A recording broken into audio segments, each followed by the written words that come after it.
Hello friends, എല്ലാ കൂട്ടുകാർക്കും Manu movies എന്ന യൂട്യൂബ് ചാനലിന്റെ ഏറ്റവും പുതിയ വീഡിയോയിലേക്ക് സ്വാഗതം. ഇന്ന് ഞങ്ങൾ എക്സ്പ്ലെയിൻ ചെയ്യാൻ പോകുന്നത് ദളപതി വിജയുടെ ഏറ്റവും പുതിയ സിനിമയായ ഗോഡ് എന്ന സിനിമയാണ്. അപ്പോൾ നമുക്ക് സമയം കളയാതെ വീഡിയോയിലേക്ക് കിടക്കാം. സിനിമ തുടങ്ങുന്നത് 2008 കെനിയയിലെ ഒരു മരുഭൂമിയിലൂടെ ഒരു ട്രെയിൻ പോകുന്നത് കാണിച്ചുകൊണ്ടാണ്. ആ ട്രെയിനിൽ കുറെ തീവ്രവാദികൾ യുറേനിയം കടത്തിക്കൊണ്ടുപോവുകയാണ്. അവരുടെ കയ്യിലുള്ള ആ യുറേനിയം ഒറിജിനൽ ആണോ എന്നറിയുന്നതിനായി അവരുടെ ആൾക്കാർ ഒരു സയന്റിസ്റ്റിനെ ഒരു ഹെലികോപ്റ്ററിൽ കടത്തിക്കൊണ്ടുവരുന്നു. ആ സയന്റിസ്റ്റ് വേറെ ആരുമല്ല, അത് ക്യാപ്റ്റൻ വിജയകാന്ത് ആയിരുന്നു. ട്രെയിനിനകത്ത് വന്ന വിജയകാന്ത് അവരുടെ കയ്യിലുള്ള ആ യുറേനിയം ഒറിജിനൽ ആണ് എന്ന് പരിശോധിക്കുന്നു. എന്നിട്ട് പറഞ്ഞു, ഈ യുറേനിയം ഒറിജിനൽ അല്ല, ഇത് ഫേക്ക് ആണ്. കൂടുതൽ തെളിവ് വേണമെങ്കിൽ ഞാൻ ഈ യുറേനിയം ലാബിൽ വെച്ച് ടെസ്റ്റ് ചെയ്തതിനു ശേഷം എല്ലാ ഡീറ്റെയിൽസും നിങ്ങൾക്ക് തരാമെന്ന് പറയുന്നു. എന്നാൽ വിജയകാന്ത് സംസാരിക്കുന്നതിനിടയിൽ ഇടയ്ക്കിടയ്ക്ക് നമ്മുടെ ദളപതി വിജയുടെ സൗണ്ട് കയറി വരുന്നുണ്ടായിരുന്നു. ആ സമയം നമ്മുടെ ഈ സിനിമയിലെ വില്ലൻ രാജീവ് മേനോൻ അങ്ങോട്ടേക്ക് വരുന്നു. മേനോൻ പറഞ്ഞു, യുറേനിയം എല്ലാം ഒറിജിനൽ തന്നെയാണ്, അത് പരിശോധിക്കാൻ വന്ന സയന്റിസ്റ്റ് ആണ് ഫേക്ക്. ആ സമയം വിജയകാന്ത് തന്റെ മുഖത്തുള്ള ആ മാസ്ക് മാറ്റുന്നു. അത് ശരിക്കും വിജയകാന്ത് ആയിരുന്നില്ല, നമ്മുടെ ഈ സിനിമയിലെ നായകനായ ദളപതി വിജയ് ആയിരുന്നു. അത് ദളപതി ഒരു special anti terrorism squad agent ആണ്. ദളപതിയുടെ ടീമിൽ ദളപതിയെ കൂടാതെ പ്രഭുദേവയും അജയും പ്രശാന്തും ഉണ്ടായിരുന്നു. അവരുടെ കൂടെയുള്ള അജയ് ഒരു സ്നൈപ്പറുമായി ട്രെയിൻ ടാർഗറ്റ് ചെയ്ത് അവിടെ തന്നെ ഉണ്ടായിരുന്നു. പ്രഭുദേവ ഒരു ഓഫ് റോഡ് വണ്ടിയുമായി വന്ന് ആ ട്രെയിനിന്റെ ബോഗിയിലെല്ലാം ബോംബ് സെറ്റ് ചെയ്യാൻ തുടങ്ങി. ഈ സിനിമയിലെ ദളപതി വിജയുടെ പേര് ഗാന്ധി എന്നാണ്. അങ്ങനെ വില്ലൻ മേനോൻ ദളപതിയോട് പറഞ്ഞു, ഒത്തിരി പേർ ഗാന്ധി വേഷം ഇട്ടിരിക്കുന്നത് ഞാൻ കണ്ടിട്ടുണ്ട്, എന്നാൽ ഒരു ഗാന്ധി വേഷം മാറി വരുന്നത് ഞാൻ ആദ്യമായാണ് കാണുന്നത്. നമ്മുടെ ദളപതിയുടെ ടീം അകത്ത് നടക്കുന്ന കാര്യങ്ങളെല്ലാം അറിയുന്നുണ്ടായിരുന്നു. അതിനാൽ തന്നെ അവർ അവരുടെ ജോലി ആരംഭിച്ചു. പ്രഭുദേവ ട്രെയിനിന്റെ ബോഗിയിൽ സെറ്റ് ചെയ്ത ബോംബുകൾ ഓരോന്നായി പൊട്ടാൻ തുടങ്ങി. ആ സമയം നമ്മുടെ ദളപതി മരണമാസ് അടി തുടങ്ങിയിരുന്നു. അതേസമയം അവരുടെ സ്ക്വാഡിലെ പ്രശാന്ത് ഒരു ഹെലികോപ്റ്ററുമായി ആ ട്രെയിനിന് മുകളിലെത്തി. അങ്ങനെ നമ്മുടെ ദളപതി എല്ലാവരും അടിച്ചു വീഴ്ത്തി ആ ട്രെയിനിൽ ഉണ്ടായിരുന്ന യുറേനിയവും എടുത്ത് ആ ഹെലികോപ്റ്ററിൽ കയറി അവിടെ നിന്നും രക്ഷപ്പെടുന്നു. ആ സമയം ആ ട്രെയിനിൽ സെറ്റ് ചെയ്തിരുന്ന ബോംബെല്ലാം പൊട്ടി ആ ട്രെയിൻ മുഴുവനും കത്തി നശിക്കുന്നു. ആ ട്രെയിനിൽ ഉണ്ടായിരുന്ന എല്ലാവരും മരിച്ചു, ഒപ്പം നമ്മുടെ വില്ലൻ മേനോനും. അങ്ങനെ സീൻ അവിടെ നിന്നും കട്ടായി അവരുടെ ആ മിഷൻ സക്സസ് ആയതിന്റെ ഒരു സക്സസ് പാർട്ടി കാണിക്കുന്നു. പാർട്ടി എല്ലാം കഴിഞ്ഞ നമ്മുടെ ദളപതി നേരെ തന്റെ വീട്ടിലേക്ക് വന്നു. ദളപതി ശബ്ദമൊന്നും ഉണ്ടാക്കാതെയാണ് വീടിനകത്തേക്ക് കയറിയതെങ്കിലും ദളപതിയെ കാത്ത് ഭാര്യ അനു ഇരിപ്പുണ്ടായിരുന്നു. അനു ഇപ്പോൾ പ്രഗ്നന്റ് ആയിരുന്നു. പ്രഗ്നന്റ് ആയിരിക്കുമ്പോൾ ഉറക്കമിളക്കാൻ പാടില്ല എന്ന് ഡോക്ടർ പറഞ്ഞിട്ടുള്ളതല്ലേ, അതിനാൽ നീ പോയി കിടന്നോളൂ എന്ന് ദളപതി അനുവിനോട് പറഞ്ഞു. അത് കേട്ട് അനുവും തന്റെ റൂമിലേക്ക് പോയി. താൻ വെള്ളമടിച്ച് അറിഞ്ഞില്ലല്ലോ എന്ന സന്തോഷത്തിൽ ദളപതിയും ഉറങ്ങുന്നതിനായി പോയി. അടുത്ത ദിവസം രാവിലെ ദളപതി തന്റെ മകൻ ജീവനെ സ്കൂളിൽ കൊണ്ടാക്കുന്നതിനായി കാറിൽ പോയിക്കൊണ്ടിരിക്കുമ്പോൾ പ്രശാന്തിന്റെ ഭാര്യ രാധിക ഒന്ന് വീട് വരെ വന്ന് എന്റെ മകൾ ശ്രീനിധിയെയും സ്കൂളിലേക്ക് കൊണ്ടുപോകാമോ എന്ന് ചോദിക്കുന്നു. അതിന് ദളപതി, എന്ത് പറ്റി രാധിക, പ്രശാന്ത് ഇതുവരെ വന്നില്ലേ എന്ന് ചോദിച്ചു. ഉണ്ട്, അദ്ദേഹം ഇവിടെ തന്നെ ഇരിപ്പുണ്ട്, ഇന്നലെ വെച്ച സാധനത്തിന്റെ കെട്ട് ഇതുവരെ വിട്ടിട്ടില്ല, തീ പോയ പോലെ ഇവിടെ പുറത്തു വന്നിരിപ്പുണ്ട്. അങ്ങനെ ദളപതി പ്രശാന്തിന്റെ വീട്ടിലെത്തി. നോക്കുമ്പോൾ പ്രശാന്ത് അവിടെ നിലാവത്തഴിച്ചു വിട്ട കോഴിയെ പോലെ ഇരിപ്പുണ്ടായിരുന്നു. അങ്ങനെ ദളപതി വന്ന് പ്രശാന്തിന്റെ മകൾ ശ്രീനിധിയെയും സ്കൂളിലേക്ക് കൂട്ടിക്കൊണ്ടു പോകാൻ തുടങ്ങുന്നു. പ്രശാന്തിന്റെ ഭാര്യ രാധിക ഗൈനക്കോളജി ഡോക്ടറായിരുന്നു. ഈ രാധികയുടെ അടുത്താണ് ദളപതിയുടെ ഭാര്യ അനുവും ചെക്കപ്പിന് പോകുന്നത്. ദളപതിയെ കണ്ട രാധിക അനുവിന് ഇന്ന് വൈകിട്ട് 4:00 ചെക്കപ്പ് ഉണ്ട്, മറക്കാതെ കൂട്ടിക്കൊണ്ടുവരണം എന്ന് പറഞ്ഞു. അങ്ങനെ സീൻ അവിടെ നിന്നും കട്ടായി ദളപതിയുടെ ഓഫീസ് കാണിക്കുന്നു. ഇവരുടെ ടീമിന്റെ ക്യാപ്റ്റൻ നമ്മുടെ ജയറാമേട്ടനാണ്. അങ്ങനെ അവർ യുറേനിയം എടുത്തുകൊണ്ടുവന്ന ഫുട്ടേജ് എല്ലാം കണ്ട ക്യാപ്റ്റൻ ജയറാമേട്ടൻ പറഞ്ഞു, എടാ നിങ്ങളോടൊരു യുറേനിയം എടുത്തുകൊണ്ടുവരാനല്ലേ പറഞ്ഞത്, അതിന് ഒരു ട്രെയിൻ മുഴുവനും കത്തിച്ച് ചാമ്പലാക്കിയോ? ഇത് ചെയ്തത് നമ്മളാണെന്നുള്ള കാര്യം കെനിയൻ ഗവൺമെന്റ് എങ്ങാനും പറഞ്ഞാൽ നമ്മുടെ കാര്യം തീരുമാനമാകും. ആ സമയം പ്രഭുദേവ, അതൊന്നും ഓർത്ത് പേടിക്കേണ്ട, ആ ട്രെയിനിൽ ഉണ്ടായിരുന്ന എല്ലാവരും മരണപ്പെട്ടു എന്ന് കെനിയൻ ഗവൺമെന്റ് ഒഫീഷ്യലായി അറിയിച്ചിട്ടുണ്ട് എന്നും പറഞ്ഞ് ആ റിപ്പോർട്ട് ക്യാപ്റ്റൻ ജയറാമിന്റെ കയ്യിൽ കൊടുക്കുന്നു. അങ്ങനെ ക്യാപ്റ്റൻ ജയറാം പറഞ്ഞു, നമ്മുടെ അടുത്ത മിഷൻ തായ്ലാന്റിലാണ്, അതിനാൽ ഇന്ന് വൈകിട്ട് 3:30 ഫ്ലൈറ്റിൽ ചെന്നൈയിൽ പോയി നമ്മുടെ ആൾക്കാരെ കാണണം. അതിന് ദളപതി, ഇന്ന് വൈകിട്ട് 4:30 എനിക്ക് വൈഫിനെയും കൂട്ടി ഡോക്ടറെ കാണാൻ പോകണം എന്ന് പറയുന്നു. അതിന് ക്യാപ്റ്റൻ, അതെല്ലാം അവര് നോക്കിക്കോളും എന്ന് പറയുന്നു. അപ്പോൾ സീൻ അവിടെ നിന്നും കട്ടായി ദളപതിയുടെ ഭാര്യ അനുവിനെ കാണിക്കുന്നു. അനു ചെക്കപ്പിനായി പ്രശാന്തിന്റെ ഭാര്യ രാധികയുടെ അടുത്തെത്തിയിരുന്നു. രാധിക അനുവിനോട് ദളപതിയും കൂടെ വന്നിട്ടുണ്ടോ എന്ന് ചോദിച്ചു. അതിനു എല്ലാ തവണത്തെയും പോലെ തന്നെ ഇത്തവണയും ഓഫീസിൽ എന്തോ വർക്കുണ്ടെന്നും പറഞ്ഞ് മുങ്ങി എന്ന് പറഞ്ഞു. അങ്ങനെ രാധിക അനുവിനോട് ചോദിച്ചു, കുഞ്ഞെല്ലാം ഓക്കെയാണ്, പിന്നെ നീ എന്തിനാണ് ഇത്രയും ടെൻഷൻ അടിക്കുന്നത്? അത് കേട്ടാനു, എനിക്ക് കുഞ്ഞിനെ ഓർത്തൊന്നും യാതൊരു ടെൻഷനുമില്ല, ദളപതിയെ കുറിച്ച് ഓർത്താണ് എന്റെ ടെൻഷൻ മുഴുവനും. കുറെ നാളായി വീട്ടിൽ സമയത്തിന് വന്നിട്ടില്ല, അതും പോരാഞ്ഞ് ഫോൺ എല്ലാവരും വന്നാൽ തനിയെ ഒരു മൂലയിൽ പോയിരുന്നു സംസാരിക്കും. ഞാൻ അടുത്ത് ചെല്ലുമ്പോൾ വേഗം ഫോൺ കട്ട് ചെയ്യുകയും ചെയ്യും. ദളപതിക്ക് ഏതോ ഒരു പെണ്ണുമായി അവിഹിതമുണ്ടെന്ന് തോന്നുന്നു. ഇല്ലില്ല, ദളപതി അങ്ങനെ ചെയ്യുന്ന ആളല്ല എന്ന് രാധിക പറഞ്ഞു. അതിനു, ഇല്ല, ഒരു ദിവസം ഞാൻ ഫോൺ വിളിച്ച് സാധനങ്ങൾ വാങ്ങിക്കൊണ്ടുവരാൻ ലിസ്റ്റ് പറഞ്ഞു കൊടുക്കുമ്പോൾ ഒരു പെണ്ണിന്റെ സൗണ്ട് ഫോണിലൂടെ കേട്ടിരുന്നു എന്ന് പറഞ്ഞു. അപ്പോൾ ആ സമയം അനു പറഞ്ഞ ആ ഇൻസിഡന്റ് കാണിക്കുന്നു. നമ്മുടെ ദളപതി ഒരു മിഷന് വേണ്ടി റഷ്യയിൽ ഒരു 20 നില കെട്ടിടത്തിന് മുകളിൽ ഒരു കയറിൽ തൂങ്ങിക്കിടക്കുമ്പോഴാണ് ഈ ഫോൺ വരുന്നത്. അങ്ങനെ ആ കയറിൽ തൂങ്ങിക്കിടന്ന് ദളപതി ഫോൺ സംസാരിച്ചുകൊണ്ടിരിക്കുമ്പോൾ ആ ബിൽഡിങ്ങിനകത്തുള്ള ഒരു പെണ്ണ് ദളപതിയെ കണ്ട് പേടിച്ച് ശബ്ദമുണ്ടാക്കുന്നു. ആ ശബ്ദമാണ് അനു ഫോണിലൂടെ കേൾക്കുന്നത്. അത് കേട്ട് അനുവിന് ദളപതിക്ക് വേറെ ഒരു അഫയർ ഉണ്ടെന്നും കരുതിയിരിക്കുകയാണ്. അതിന് വേറെ ഒരു മെയിൻ കാരണവും കൂടിയുണ്ട്. എന്തെന്നാൽ നമ്മുടെ ദളപതി ഒരു സീക്രട്ട് ഏജന്റ് ആണെന്നുള്ള കാര്യം അനുവിന് അറിയില്ല. എല്ലാം കേട്ട് കഴിഞ്ഞപ്പോൾ രാധിക അനുവിനോട് പറഞ്ഞു, നീ കരുതുന്നത് പോലെ ദളപതി അങ്ങനെയുള്ളയാളല്ല. നിനക്ക് അങ്ങനെ എന്തെങ്കിലും സംശയമുണ്ടെങ്കിൽ അത് ദളപതിയോട് നേരിട്ട് സംസാരിച്ചാൽ സത്യം അറിയാനാകും എന്ന് പറഞ്ഞു. അങ്ങനെ അടുത്ത സീനിൽ ദളപതി വീട്ടിൽ വരുന്നതായി കാണിക്കുന്നു. സ്കൂളിലെ റീയൂണിയന് പോവുകയാണ് എന്നും പറഞ്ഞാണ് ഇത്തവണ ദളപതി അനുവിന്റെ കൂടെ ഹോസ്പിറ്റലിൽ പോകാതെ ചെന്നൈക്ക് പോയത്. ദളപതിയെ കണ്ട അനു സ്കൂൾ യൂണിയനൊക്കെ എങ്ങനെ ഉണ്ടായിരുന്നു എന്ന് ചോദിച്ചു. അതിന് ദളപതി യൂണിയനൊക്കെ നല്ലതായിരുന്നു, ലേറ്റ് ആയതുകൊണ്ട് ഞാൻ പ്രശാന്തിന്റെ വീട്ടിലാണ് കിടന്നത് എന്ന് പറഞ്ഞു. അത് കേട്ട അനു ഒന്നും മിണ്ടാതെ നേരെ പ്രഭുദേവയ്ക്ക് ഫോൺ ചെയ്തു. അതുകൊണ്ട് ദളപതി പ്രഭുദേവയുടെ കൂടെയല്ല പ്രശാന്തിന്റെ കൂടെയായിരുന്നു എന്ന് പറഞ്ഞു. അതിന് അനു ഒന്നും മിണ്ടാതെ പ്രഭുദേവയെ ഫോൺ ചെയ്തു. ഇന്നലെ ദളപതി വീട്ടിൽ വന്നില്ലല്ലോ, എവിടെയായിരുന്നു എന്ന് ചോദിച്ചു. അതിന് പ്രഭുദേവ ഇന്നലെ രാത്രി ദളപതി എന്റെ കൂടെ ഉണ്ടായിരുന്നു, ലേറ്റ് ആയതുകൊണ്ടാണ് വരാത്തത് എന്ന് പറഞ്ഞു. അത് കേട്ടാനു ഒന്നും മിണ്ടാതെ ഫോൺ കട്ട് ചെയ്ത് നേരെ പ്രശാന്തിന് ഫോൺ ചെയ്ത് പ്രഭുദേവയോട് ചോദിച്ച അതേ കാര്യം തന്നെ ചോദിക്കുന്നു. അത് കേട്ട പ്രശാന്ത് ഒരു പടി മുകളിൽ പോയി ദളപതി ഇന്നലെ എന്റെ കൂടെയായിരുന്നു, മാത്രമല്ല അവൻ ഇപ്പോഴും എന്റെ അടുത്ത് തന്നെ ഉണ്ട്, ഫോൺ കൊടുക്കണോ എന്ന് ചോദിക്കുന്നു. അത് കേട്ടാനു ദളപതി വീട്ടിൽ വന്നിട്ട് അരമണിക്കൂറായി എന്ന് പറയുന്നു. അങ്ങനെ സീൻ കട്ടായി പ്രഭുദേവയും പ്രശാന്തും ദളപതിയുടെ വീട്ടിൽ നിൽക്കുന്നതായി കാണിക്കുന്നു. അനു പ്രശാന്തിനോടും പ്രഭുദേവയോടുമായി ചോദിച്ചു, ഞാൻ നിങ്ങളെ ചേട്ടാ ചേട്ടാ എന്ന് വിളിക്കുന്നത് എന്റെ സ്വന്തം ചേട്ടനെ പോലെ കണ്ടതുകൊണ്ടാണ്. എന്നാൽ നിങ്ങൾ എന്നെ അങ്ങനെയല്ല കാണുന്നതെന്ന് എനിക്കിപ്പോഴാണ് മനസ്സിലായത്. ഫ്രണ്ട്ഷിപ്പ് എന്നാൽ കൂട്ടുകാരൻ ചെയ്യുന്ന തെറ്റിന് സപ്പോർട്ട് ചെയ്യുന്നതല്ല, മറിച്ച് കൂട്ടുകാരനെ തെറ്റിൽ നിന്നും ശരിയിലേക്ക് നടത്തുന്നവരാണ് യഥാർത്ഥ ഫ്രണ്ട്സ്. എനിക്കിന്ന് രണ്ടിലൊന്ന് തീരുമാനം അറിയണം, അതിനാണ് നിങ്ങളെ വിളിച്ചത്. ഒന്നുകിൽ ദളപതി എന്റെ കൂടെ നിൽക്കണം, അല്ലെങ്കിൽ അവൻ ഇഷ്ടപ്പെട്ട ആ പെണ്ണിന്റെ കൂടെ പോയിക്കോളാൻ പറയൂ എന്നും പറഞ്ഞ് പൊട്ടിക്കരയാൻ തുടങ്ങി. അത് കേട്ട് ദളപതിക്ക് ഒന്നും മനസ്സിലായില്ല. ദളപതിക്ക് മാത്രമല്ല പ്രശാന്തിനും പ്രഭുദേവയ്ക്കും ആർക്കും ഒന്നും മനസ്സിലായില്ല. അങ്ങനെ അനുവിനെ സമാധാനിപ്പിക്കാനായി ദളപതി സത്യം പറയാൻ തീരുമാനിക്കുന്നു. ദളപതി അനുവിനോട് പറഞ്ഞു, നീ വിചാരിക്കുന്നത് പോലെ ഒന്നുമല്ല സത്യം, ഞാൻ ശരിക്കും ഒരു special anti terrorism squad agent ആണ്. ഓൾറെഡി കലിപ്പിലായിരുന്ന അനു അതും കൂടി കേട്ടതും കട്ടക്കലിപ്പായി. കള്ളത്തിന് മുകളിൽ ഇനിയും കള്ളം പറയരുത്. ഇന്നലെ നിങ്ങളെ എന്റെ അച്ഛൻ ചെന്നൈയിൽ വെച്ച് കണ്ടിരുന്നു. അതിന് ദളപതി അടുത്തത് എന്ത് പറയണം എന്നാലോചിച്ച് അനുവിനോട് പറഞ്ഞു, അത് വേറെയൊന്നുമല്ല, നമ്മൾ തായ്ലൻഡിൽ പോകുന്നതിന് വേണ്ടിയുള്ള കുറച്ച് കാര്യങ്ങൾ ചെയ്യുന്നതിന് വേണ്ടിയാണ് ഞാൻ ഇന്നലെ ചെന്നൈക്ക് പോയത് എന്ന് പറയുന്നു. എന്ത്, തായ്ലൻഡിലോ? നമ്മൾ എന്തിനാണ് തായ്ലൻഡിൽ പോകുന്നത് എന്ന് അനു ചോദിച്ചു. അതിന് ദളപതി നമ്മുടെ സെക്കൻഡ് ഹണിമൂണിന് വേണ്ടിയാണ് തായ്ലൻഡിലേക്ക് പോകുന്നത്. ഇത് ഞാൻ സർപ്രൈസ് ആയിട്ട് വെച്ചിരുന്നതാണ്, നിന്റെ അച്ഛൻ അതെല്ലാം കുളമാക്കി. അത് കേട്ട് അനുവിന് ചെറിയൊരു സന്തോഷമായി. അങ്ങനെ അനു ഫ്ലാറ്റായി. അതെല്ലാം കേട്ടുകൊണ്ടിരുന്ന പ്രശാന്തും പ്രഭുദേവയും ദളപതിയെ അനുവിന്റെ അടുത്ത് നിന്നും കൂട്ടിക്കൊണ്ടുവന്ന് ആരെങ്കിലും മിഷന് പോകുമ്പോൾ ഫാമിലിയെയും കൂട്ടിക്കൊണ്ടു പോകുമോ? ഒന്നാമത് നമ്മുടെ ജീവന് റിസ്ക് ആണ്, അതിനിടയ്ക്ക് ഫാമിലിയെ കൂടി എന്തിനാണ് കൂട്ടിക്കൊണ്ടു പോകുന്നത്? അതിന് ദളപതി ഒന്നാമത് അനു പ്രഗ്നന്റ് ആണ്, ഏത് സമയവും കരച്ചിലാണ്. ഇപ്പോഴാണെങ്കിൽ അവൾക്ക് പുതിയൊരു സംശയം കൂടി തുടങ്ങിയിട്ടുണ്ട്. ഏത് സമയവും കരഞ്ഞുകൊണ്ടിരിക്കുന്നത് വയറ്റിലുള്ള കുഞ്ഞിന് നല്ലതല്ല. വേറെ എന്ത് ചെയ്യണമെന്ന് എനിക്കറിയില്ല. അതിനാലാണ് ഞാൻ അവളെയും കൊണ്ടുപോകാമെന്ന് തീരുമാനിച്ചത്. അതെല്ലാം ഒക്കെ നമ്മുടെ ക്യാപ്റ്റൻ ജയറാമിനെ എങ്ങനെ സമ്മതിപ്പിക്കും? അതിന് ദളപതി ക്യാപ്റ്റനെ എങ്ങനെയും സമാധാനിപ്പിക്കാം, ഭാര്യയെ സമാധാനിപ്പിക്കാനാണ് പാട് എന്ന് പറഞ്ഞു.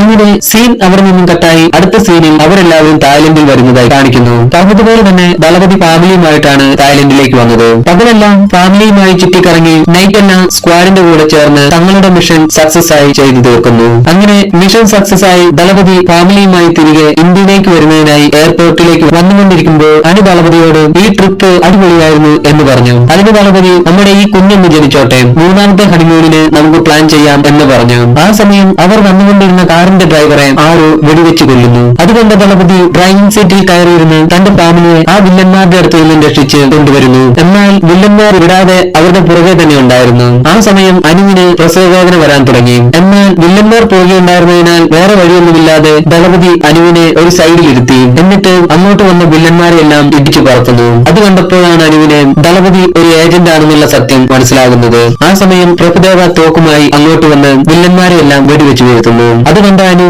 നമ്മൾ സ്നേഹിച്ചുകൊണ്ടിരുന്നപ്പോഴും നീ ഇതേ ജോലി തന്നെയാണോ ചെയ്തിരുന്നത് എന്ന് ചോദിച്ചു. അതിന് ദളപതി അതേ എന്ന് പറഞ്ഞു. അത് കേട്ട് അനുവിന് ദേഷ്യവും സങ്കടവും എല്ലാം വരുന്നുണ്ടായിരുന്നു. അങ്ങനെ അനുവിനെ ഹോസ്പിറ്റലിൽ എത്തിച്ചു. ആ സമയം ഒരു നേഴ്സ് ദളപതിയുടെ അടുത്ത് വന്ന് താഴെയുള്ള റിസപ്ഷനിൽ പോയി കുറച്ച് ഫോർമാലിറ്റീസ് എല്ലാം ഉണ്ട്, അതെല്ലാം ഒന്ന് തീർക്കണമെന്ന് പറയുന്നു. അത് കേട്ട ദളപതി ജീവനെയും കൂട്ടി താഴേക്ക് പോകാൻ തുടങ്ങുമ്പോൾ ജീവൻ, ഞാൻ വരുന്നില്ല അച്ഛാ, നടന്ന് നടന്ന് എന്റെ കാലിനെല്ലാം വേദനയാണ്, ഞാൻ ഇവിടെ ഇരുന്നോളാം എന്ന് പറയുന്നു. അങ്ങനെ ദളപതി ജീവനെ അവിടെ ഉണ്ടായിരുന്ന കസേരയിലിരുത്തി എവിടെയും പോകരുത് എന്നും പറഞ്ഞ് താഴെ റിസപ്ഷനിലേക്ക് പോകുന്നു. അങ്ങനെ താഴെ പോയി ഫോർമാലിറ്റീസ് എല്ലാം കഴിഞ്ഞ് ദളപതി മുകളിൽ വന്ന് നോക്കുമ്പോൾ അവിടെ ഇരുത്തിയിട്ട് പോയ ജീവനെ കാണുന്നില്ലായിരുന്നു. ആ സമയം ദളപതിയുടെ സ്ക്വാഡും അവിടെ എത്തിയിരുന്നു. നടന്ന കാര്യങ്ങളെല്ലാം ദളപതി ക്യാപ്റ്റൻ ജയറാമിനോട് പറഞ്ഞു. അങ്ങനെ അവരെല്ലാവരും ചേർന്നും ഹോസ്പിറ്റലിന്റെ CCTV ചെക്ക് ചെയ്യുന്നു. ആ സമയം മുഖമെല്ലാം മറച്ച ഒരു ലേഡി ജീവനെ അവിടെ നിന്നും ഒരു വാനിൽ കൂട്ടിക്കൊണ്ടു പോകുന്നതായി അവർ കാണുന്നു. അതുകൊണ്ട് അവർ ആ വാൻ നമ്പർ നോട്ട് ചെയ്ത് ആ വാനിനെ ട്രാക്ക് ചെയ്യുന്നു. എന്നാൽ ആ സമയം ആ വാൻ ഒരു അപകടത്തിൽപ്പെട്ടു എന്ന വാർത്ത അവരറിയുന്നു. അതറിഞ്ഞ് അവരെല്ലാവരും വാൻ ആക്സിഡന്റ് ആയ സ്ഥലത്തെത്തി. നോക്കുമ്പോൾ ആ വാനിലുണ്ടായിരുന്ന എല്ലാവരും കത്തി കരിഞ്ഞു പോയിരുന്നു. ആ വാനിലുണ്ടായിരുന്ന എല്ലാവരുടെയും ശരീരം പുറത്തേക്ക് എടുത്തുകൊണ്ടുവന്നു. അതിൽ ദളപതിയുടെ മകൻ ജീവന്റെയും ശരീരം ഉണ്ടായിരുന്നു. അതുകൊണ്ട് ദളപതി അലറി കരയാൻ തുടങ്ങി. അങ്ങനെ സീൻ കട്ടായി ഹോസ്പിറ്റലിൽ കാണിക്കുന്നു. അനുവിനെ കാണാനായി ദളപതി അനുവിന്റെ അടുത്തേക്ക് വന്നു. തങ്ങളുടെ മകൻ മരിച്ച കാര്യം അനുവിനോട് എങ്ങനെ പറയണമെന്നറിയാതെ വിഷമത്തിലാണ് ദളപതി അകത്തേക്ക് വന്നത്. ദളപതിയെ കണ്ട അനു, നീ എന്താണ് ഒരു ഏജന്റ് ആണെന്നുള്ള കാര്യം എന്നോട് ഇതുവരെ പറയാത്തത്? നീ ഒരു ഏജന്റ് ആണെന്നും പറഞ്ഞ് എനിക്കുള്ള സ്നേഹം കുറയുമെന്ന് കരുതിയോ? ഇനി മുതൽ എന്നോട് ഒരു കള്ളവും പറയരുത്. എനിക്കൊരു വിഷമവുമില്ല. എന്തായാലും നമ്മുടെ മകൻ ജീവൻ ആഗ്രഹിച്ചതുപോലെ തന്നെ നമുക്കൊരു പെൺകുഞ്ഞാണ് ജനിച്ചിരിക്കുന്നത്. അതുപോട്ടെ ജീവൻ എന്ത് എന്ന് അനു ചോദിച്ചു. അതുവരെ കരയാതെ പിടിച്ചു നിന്നിരുന്ന ദളപതി ജീവന്റെ പേര് കേട്ടതും പൊട്ടിക്കരയാൻ തുടങ്ങി. അതുകൊണ്ട് അനുവിന് ഒന്നും മനസ്സിലായില്ല. അനു ചോദിച്ചു, എവിടെ ജീവൻ, എവിടെ, എന്തു പറ്റി ജീവന്? അതിന് ദളപതി, ജീവൻ നമ്മളെല്ലാം വിട്ടിട്ട് പോയി, എന്നോട് ക്ഷമിക്കുവാനു എന്നും പറഞ്ഞ് പൊട്ടിക്കരയാൻ തുടങ്ങി. അത് കേട്ട അനുവും പൊട്ടിക്കരയാൻ തുടങ്ങി. അപ്പോൾ സീൻ അവിടെ നിന്നും കട്ടായി കുറച്ചു വർഷങ്ങൾക്ക് ശേഷം കാണിക്കുന്നു. ജീവൻ മരിച്ചതിനു ശേഷം ദളപതിയും അനുവും ചെന്നൈയിലേക്ക് താമസം മാറിയിരുന്നു. എങ്കിലും ദളപതി അനുവും സെപ്പറേറ്റ് ആണ് താമസിച്ചിരുന്നത്. ദളപതി ആണെങ്കിൽ ഇപ്പോൾ ഇന്ത്യൻ എംബസിയിലാണ് ജോലി ചെയ്യുന്നത്. തന്റെ മകൾ ജീവിതയെ സ്കൂളിൽ കൊണ്ടുപോയി വിടുക, തിരിച്ചു കൊണ്ടുവരിക, പിന്നെ ജോലിക്ക് പോവുക. ഇതാണിപ്പോൾ നമ്മുടെ ദളപതിയുടെ ജീവിതത്തിൽ നടന്നുകൊണ്ടിരിക്കുന്ന കാര്യങ്ങൾ. അങ്ങനെ ദളപതി മകൾ ജീവിതയെ സ്കൂളിലേക്ക് കൂട്ടിക്കൊണ്ടുപോകുന്നതിനായി അനുവിന്റെ വീട്ടിലെത്തി. എന്നാൽ ദളപതി അനുവിന്റെ വീടിനകത്ത് കയറില്ലായിരുന്നു. അങ്ങനെ റെഡിയായി വന്ന ജീവിത ദളപതിയുടെ കൂടെ കാറിൽ കയറി. ആ സമയം അനു ജീവിതയുടെ അടുത്ത് വന്ന്, ഇന്ന് വൈകിട്ട് ഞാൻ നിന്നെ പിക്ക് ചെയ്തോളാം എന്ന് പറയുന്നു. അങ്ങനെ മകൾ ജീവിതയെയും കൂട്ടി ദളപതി കാറിൽ പോയിക്കൊണ്ടിരിക്കുമ്പോൾ ജീവിതയോട് ചോദിച്ചു, ഇന്ന് വൈകിട്ട് പ്രശാന്തിന്റെ മകൾ ശ്രീനിധിയുടെ ബർത്ത്ഡേ ആണ്. ആ ഫംഗ്ഷന് നീ എന്റെ കൂടെയാണോ അതോ അമ്മയുടെ കൂടെയാണോ വരുന്നത് എന്ന് ചോദിച്ചു. അതിന് ജീവിത, എനിക്ക് അമ്മയുടെയും അച്ഛന്റെയും കൂടെ വരാനാണ് ഇഷ്ടം എന്ന് പറയുന്നു. അങ്ങനെ സീൻ കട്ടായി വൈകിട്ട് പ്രശാന്തിന്റെ മകൾ ശ്രീനിധിയുടെ ബർത്ത്ഡേ പാർട്ടി കാണിക്കുന്നു. ആ പാർട്ടിക്ക് എല്ലാവരും വന്നിട്ടുണ്ടായിരുന്നു. ദളപതിയെ കണ്ട ക്യാപ്റ്റൻ ജയറാം ദളപതിയോട് ചോദിച്ചു, ഇത്രയും വർഷമായിട്ടും അനു മുന്നോട്ട് മിണ്ടാറില്ലേ? അന്ന് നടന്നത് ഒരു ആക്സിഡന്റ് അല്ലേ? അതിന് ആരെയും കുറ്റം പറയാൻ പറ്റില്ല. ഞാൻ വേണമെങ്കിൽ അനുവിന്റെ അടുത്ത് പോയി സംസാരിക്കാം. അത് കേട്ട ദളപതി, ഇത് ഞങ്ങൾ ദേഷ്യത്തിലെടുത്ത തീരുമാനമല്ല. എന്റെ മകൻ മരിക്കുമ്പോൾ അവന് 5 വയസ്സ് ഉണ്ടായിരുന്നുള്ളൂ. ഒരു ഏജന്റ് ആയിട്ട് ഇരുന്നിട്ട് പോലും എനിക്ക് അവനെ രക്ഷിക്കാൻ കഴിഞ്ഞില്ലല്ലോ. അതിനാൽ എനിക്ക് ഞാൻ തന്നെ കൊടുക്കുന്ന ശിക്ഷയാണിത്. ഇതിനെക്കുറിച്ച് ആരും സംസാരിക്കരുത് സാർ എന്ന് പറഞ്ഞു. ആ സമയം പ്രഭുദേവ ദളപതിയോട്, മാസ്കോയിൽ ഇന്ത്യൻ എംബസി റീഓപ്പൺ ചെയ്തു. നമ്മുടെ ഇവിടെയുള്ള മിനിസ്റ്റർ അവിടെ പോയി എന്തോ റോങ് ആയി സംസാരിച്ചു. അതിനാൽ അവിടെയുള്ള ഗ്രൂപ്പ് നമ്മുടെ ഇന്ത്യൻ എംബസി റീഓപ്പൺ ചെയ്യാൻ പാടില്ല എന്നും പറഞ്ഞ് പ്രക്ഷോഭം ഉണ്ടാക്കുകയാണ്. അതിനാൽ ഈ ഒരാഴ്ചത്തേക്ക് അവിടെ പോയി ഇമിഗ്രേഷൻ ഓഫീസർക്ക് ട്രെയിനിങ് കൊടുക്കണം എന്ന് പറയുന്നു. അത് കേട്ട ദളപതി, ഞാനിപ്പോൾ സാഡിലില്ലാത്ത ഒരേ കാരണത്തിനാലാണ് അനു ഇപ്പോഴും ജീവിതയുടെ ഡ്രൈവറായിട്ടെങ്കിലും ഇരിക്കാൻ സമ്മതിച്ചിരിക്കുന്നത്. നിങ്ങളെല്ലാവരും ചേർന്ന് അതും കൂടി ഇല്ലാതാക്കരുത്. അത് കേട്ട് പ്രഭുദേവ, നിന്നോട് അവന് അവിടെ പോയി തോക്കെടുത്ത് വെടിവെക്കാനൊന്നും പറഞ്ഞില്ലല്ലോ. ഇവിടെയുള്ള ഇതേ ജോലി അവിടെ പോയി ചെയ്യാനല്ല പറഞ്ഞുള്ളൂ. അത് കേട്ടുകൊണ്ടിരുന്ന ക്യാപ്റ്റൻ ജയറാം, 10-20 വർഷമായി ഒരേ കാര്യം തമ്മില് നിന്റെ ജീവിതത്തിൽ സംഭവിച്ചുകൊണ്ടിരിക്കുന്നത്. അതിനാൽ ഈ സ്ട്രെസ് എല്ലാം കുറയ്ക്കുന്നതിന് ഒരാഴ്ച മാറി നിൽക്കുന്നത് നല്ലതാണ് എന്ന് പറയുന്നു. അങ്ങനെ ദളപതി മാസയിൽ വന്ന് ഇമിഗ്രേഷൻ ഓഫീസർക്ക് ട്രെയിനിങ് എല്ലാം കൊടുത്ത് അവിടെയുള്ള കുറച്ച് ലോക്കൽ ഗ്യാങ്സിന്റെ ലിസ്റ്റ് എല്ലാം എടുത്ത് അതിൽ കുറച്ചുപേരെ റെഡ് അലർട്ടിൽ വെക്കാൻ പറയുന്നു. ആ സമയം കുറച്ചുപേർ ആ എംബസിയിലേക്ക് കയറി വന്ന് ആ എംബസി തുടങ്ങാൻ പാടില്ല എന്നും പറഞ്ഞ് അവിടെ ഉണ്ടായിരുന്നവരെല്ലാം അടിക്കാൻ തുടങ്ങി. അതുകൊണ്ട് ദളപതി എംബസിയിൽ കയറി വന്ന എല്ലാവരെയും അടിച്ചോടിക്കുന്നു. എന്നാൽ മാസ്ക് ഇട്ട ഒരാൾ മാത്രം ദളപതിക്ക് തപ്പ് കൊടുത്ത് ദളപതിയെ അടിക്കുന്നു. അങ്ങനെ ദളപതിയും ആ മാസ്ക്മാനും തമ്മിൽ അടിയായി. അങ്ങനെ കുറച്ചു നേരത്തെ ഇടിക്ക് ശേഷം ദളപതി ആ മാസ്ക്മാന്റെ മാസ്ക് അഴിച്ചു മാറ്റുന്നു. നോക്കുമ്പോൾ അതാ ഒരു കുഞ്ഞു ദളപതി, അതായത് ഇളയ ദളപതി. അതുകൊണ്ട് ദളപതി ഷോക്കായിട്ട് നിൽക്കുന്നു. ദളപതിയെ കണ്ട ഇളയ ദളപതിയും ഷോക്കായി നിൽക്കുന്നു. ആ സമയം പോലീസുകാർ അങ്ങോട്ട് വന്ന് ആ ലോക്കൽ ഗ്യാങ്സിനെയും ഇളയ ദളപതിയെയും അവിടെ നിന്നും കൂട്ടിക്കൊണ്ടുപോകുന്നു. അങ്ങനെ ഇളയ ദളപതിയെ കണ്ട ദളപതി എന്താണ് നടക്കുന്നതെന്നറിയാതെ മൊത്തം കലങ്ങി മറിഞ്ഞ് ഒരിടത്തിരിക്കുമ്പോൾ അതാ പ്രശാന്തും പ്രഭുദേവയും വരുന്നു. ദളപതിയെ കണ്ട പ്രശാന്ത്, എംബസിയിൽ എന്തോ അറ്റാക്ക് നടന്നെന്ന് അറിഞ്ഞു. അതറിഞ്ഞ് ഞങ്ങൾ നിന്നെ ഫോൺ ചെയ്തു, എന്നാൽ നീ എടുത്തില്ല. അതിനാലാണ് ഞങ്ങൾ വന്നത്. അത് കേട്ട ദളപതി രാവിലെ നടന്ന ആ സംഭവം പറഞ്ഞ് ആ അരിക്കരയിൽ ഒരു പയ്യനെ കണ്ടതും അവനെ കാണാൻ തന്നെപ്പോലെ തന്നെ ഉണ്ടായിരുന്നുവെന്നും എന്റെ ജീവനോടെ ഉണ്ടായിരുന്നെങ്കിൽ അവനെപ്പോലെ തന്നെ ഉണ്ടായിരുന്നിരിക്കും എന്നെല്ലാം അവരോട് പറയുന്നു. അതെല്ലാം കേട്ട പ്രശാന്ത് പറഞ്ഞു, ജീവൻ മരിച്ചു, അതാണ് സത്യം. അഥവാ നിനക്ക് എന്തെങ്കിലും സംശയമുണ്ടെങ്കിൽ പറ. രാവിലെ അറ്റാക്ക് ചെയ്ത ആ ആ ഗ്യാങ്ങിനെ കുറിച്ചുള്ള ഡീറ്റെയിൽസ് എല്ലാം എടുത്തു തരാം. മാത്രവുമല്ല നീ പറഞ്ഞ ആ പയ്യനെ നിന്റെ മുമ്പിൽ കൊണ്ടെത്തിച്ചും തരാം എന്ന് പറയുന്നു. അങ്ങനെ സീൻ കട്ടായി അടുത്ത ദിവസം ദളപതി വെളിയിലൂടെ നടക്കുമ്പോൾ അതാ ഇന്നലെ കണ്ട ഇളയ ദളപതി നിൽക്കുന്നു. അങ്ങനെ ദളപതി ഇളയ ദളപതിയുടെ അടുത്തെത്തി. ദളപതിയെ കണ്ട ഇളയ ദളപതി നീ എന്റെ അച്ഛനല്ലേ എന്ന് ചോദിക്കുന്നു. അത് കേട്ട ദളപതി നീ എന്റെ ജീവൻ തന്നെയാണോ എന്നും ചോദിച്ച് ഇളയ ദളപതിയുടെ കാലിൽ കെട്ടിപ്പിടിച്ച് കരഞ്ഞുകൊണ്ട് നിന്നെ എങ്ങനെയെല്ലാം രക്ഷിക്കാമെന്ന് 1000 വഴി ഞാൻ ആലോചിച്ചിട്ടുണ്ട്, എന്നാൽ നീ ജീവനോടെ ഉണ്ടായിരിക്കുമെന്ന് ഒരു പ്രാവശ്യം പോലും ഞാൻ ചിന്തിച്ചില്ല. നീ എങ്ങനെ ഇവിടെ എത്തിയെന്ന് ചോദിക്കുന്നു. അതിന് ജീവൻ ഞാൻ എവിടേക്കോ ആയിരുന്നു, ഇപ്പോൾ ഇവിടെ എത്തി എന്ന് പറഞ്ഞു. അത് കേട്ട ദളപതി ഞങ്ങൾ ജീവനോടെയുള്ള കാര്യം നിനക്കറിയാമായിരുന്നല്ലോ, നിനക്ക് അച്ഛനെ അന്വേഷിച്ച് വരാൻ പാടില്ലായിരുന്നു എന്ന് ചോദിക്കുന്നു. അതിന് ഇളയ ദളപതി എനിക്ക് പഴയ കാര്യങ്ങളൊന്നും അത്രയ്ക്ക് ഓർമ്മയില്ല, എന്നാൽ നിങ്ങളുടെ മുഖം ഇടയ്ക്കിടയ്ക്ക് എന്റെ സ്വപ്നത്തിൽ വരും, അതിനാലാണ് എംബസിയിൽ വെച്ച് കണ്ടിട്ട് ഞാൻ വീണ്ടും തേടി വന്നത്. അത് കേട്ട ദളപതി അതെല്ലാം പോട്ടെ, നിന്റെ അമ്മ നിനക്ക് വേണ്ടി അവിടെ കാത്തിരിപ്പുണ്ട്, വരൂ നമുക്ക് നാട്ടിലേക്ക് പോകാം എന്ന് പറയുന്നു. അത് കേട്ട ഇളയ ദളപതി എനിക്കങ്ങനെ ഇവിടെ നിന്നും പെട്ടെന്നൊന്നും വരാൻ കഴിയില്ല, ഞാനിപ്പോൾ ഫൈസൽ ഗ്യാങ്ങിന്റെ കൂടെയാണുള്ളത്, അവർ എന്നെ അങ്ങനെയൊന്നും വിടില്ല, ഞാനിപ്പോൾ വന്നത് തന്നെ അച്ഛൻ ഇവിടെ നിൽക്കുന്നത് നല്ലതല്ല, അച്ഛന്റെ ജീവൻ അപകടത്തിലാണ് എന്ന് പറയുന്നതിനാണ്. അത് കേട്ട ദളപതി ഈ രാജ്യത്ത് നിന്നല്ല ഈ നിൽക്കുന്ന സ്ഥലത്ത് നിന്ന് ഞാൻ പോകണമെങ്കിൽ നീയും എന്റെ ഒപ്പം ഉണ്ടാകണം എന്ന് പറയുന്നു. ആ സമയം ദളപതിയെ ഫൈസൽ ഗ്യാങ്ങിന്റെ ആൾക്കാർ ആക്രമിക്കുന്നു. അങ്ങനെ ദളപതി ആ വെടിയുണ്ടകൾക്കിടയിൽ നിന്നും തന്റെ മകൻ ഇളയ ദളപതിയെയും കൂട്ടി അവരുടെ എല്ലാം കണ്ണും വെട്ടിച്ച് ഒരു ബൈക്കിൽ കയറി അവിടെ നിന്നും പറക്കുന്നു. അങ്ങനെ കുറെ നേരത്തെ ചേസിങ്ങിനും വെടിവെപ്പിനും ഒടുവിൽ ദളപതി പ്രശാന്തിനെ വിളിച്ചു വരുത്തി അവിടെ നിന്നും ഇളയ ദളപതിയെയും കൂട്ടി ഇന്ത്യയിലേക്ക് പറക്കുന്നു. അങ്ങനെ അടുത്ത ദിവസം രാവിലെ അനു വാതിൽ തുറന്നു നോക്കുമ്പോൾ അതാ ഇത്രയും നാളും മരിച്ചുപോയി എന്നും കരുതിയിരുന്ന തങ്ങളുടെ മകൻ ജീവൻ അതാ കൺമുന്നിൽ നിൽക്കുന്നു. അതുകൊണ്ട് അനുവിന് തന്റെ കണ്ണുകളെ വിശ്വസിക്കാൻ കഴിയുന്നുണ്ടായിരുന്നില്ല. ജീവനെ കണ്ട അനുവിന്റെ കണ്ണിൽ നിന്നും കണ്ണുനീർ അരുവി പോലെ ഒഴുകാൻ തുടങ്ങി. അങ്ങനെ കുറച്ചു ദിവസങ്ങൾക്ക് ശേഷം ഇളയ ദളപതി ഫാമിലിയുമായി അറ്റാച്ചായി. ഇളയ ദളപതി മരിച്ചു എന്ന് കരുതി അകന്നു താമസിച്ചിരുന്ന ദളപതിയും അനുവും വീണ്ടും താമസം ഒന്നിച്ചായി. ഇളയ ദളപതി ജീവൻ പ്രശാന്തിന്റെ മകൾ ശ്രീനിധിയുമായി ഇഷ്ടത്തിലാകുന്നു. ചെറുപ്പത്തിൽ തന്നെ അവർ തമ്മിൽ ചെറിയൊരു ഇഷ്ടമൊക്കെ ഉണ്ടായിരുന്നു. അങ്ങനെ ഒരു ദിവസം ദളപതിയും അളിയൻ പ്രേംജിയും വെള്ളം മരിച്ചുകൊണ്ടിരിക്കുമ്പോൾ ക്യാപ്റ്റൻ ജയറാം ദളപതിയെ വിളിച്ച് ഞാനിപ്പോൾ ചെന്നൈ എയർപോർട്ടിലുണ്ട്, എനിക്ക് നിന്നെ അർജന്റായിട്ട് ഒന്ന് കാണണം, ഒരു കാര്യം സംസാരിക്കാനുണ്ട്, അത് ഫോണിലൂടെ പറയാൻ പറ്റുന്ന കാര്യമല്ല, നമ്മൾ എപ്പോഴും കാണാറുള്ള ഹോട്ടലിലേക്ക് വേഗം വരാൻ പറഞ്ഞ് ജയറാം ഫോൺ കട്ട് ചെയ്ത് ഒരു ക്യാബിൽ കയറി ആ ഹോട്ടലിലേക്ക് വരുന്നു. അങ്ങനെ ദളപതിയും ആ ഹോട്ടലിലേക്ക് യാത്ര തിരിച്ചു. ഹോട്ടലിലേക്ക് വന്നുകൊണ്ടിരുന്ന ജയറാമിന്റെ കാർ സിഗ്നലിൽ നിൽക്കുമ്പോൾ ഹെൽമെറ്റ് ഒക്കെ വെച്ച് ബൈക്കിൽ വന്നൊരാൾ ജയറാം സഞ്ചരിച്ചുകൊണ്ടിരുന്ന ആ കാറിനകത്തേക്ക് ഒരു ബോംബ് എടുത്തിടുന്നു. അത് കണ്ട ജയറാം വേഗം കാറിന്റെ ഡോർ തുറന്ന് അതിൽ നിന്നും ചാടി രക്ഷപ്പെടുന്നു. ജയറാം ചാടിയതും ആ കാർ പൊട്ടിത്തെറിച്ചു. അതുകൊണ്ട് ആ ബൈക്കിൽ നിന്ന് ഹെൽമെറ്റ് ഇട്ടയാൾ ജയറാമിനെ ഓടിക്കാൻ തുടങ്ങി. ഉടൻ തന്നെ ജയറാം ദളപതിയെ ഫോൺ ചെയ്ത് എവിടെയാണെന്ന് ചോദിച്ചു. അതിന് ദളപതി ഞാൻ അങ്ങോട്ട് വന്നുകൊണ്ടിരിക്കുകയാണ് എന്ന് പറഞ്ഞു. അങ്ങനെ ഓടി ഓടി മെട്രോ സ്റ്റേഷനിലെത്തിയ ജയറാമിനെ ആ ബൈക്കിൽ വന്ന ഹെൽമെറ്റുകാരൻ തോക്കെടുത്ത് വെടിവെക്കുന്നു. ആ സമയം ജയറാമിന്റെ കയ്യിൽ നിന്നും തന്റെ ഫോണും ബാഗും എല്ലാം താഴെ വീഴുന്നു. ഫോൺ താഴെ വീണെങ്കിലും ആ ഫോണിൽ നിന്നും ജയറാം മെട്രോ സ്റ്റേഷനിലാണെന്ന് മനസ്സിലാക്കിയ ദളപതി വേഗം മെട്രോ സ്റ്റേഷനിലേക്ക് വണ്ടി തിരിച്ചു. അങ്ങനെ ജയറാം ഓടി ഓടി ഒരു ട്രെയിനിനകത്ത് കയറി. അതുകൊണ്ട് ആ ഹെൽമെറ്റ് ഇട്ടയാളും ട്രെയിനിനകത്ത് കയറി ജയറാമിനെ കൊല്ലുന്നതിനായി ജയറാമിന്റെ അടുത്തേക്ക് വരുന്നു. ആ സമയം ജയറാമിന്റെ കയ്യിൽ നിന്നും താഴെ വീണ ഫോണും ബാഗും വേറൊരാൾ വന്നെടുക്കുന്നു.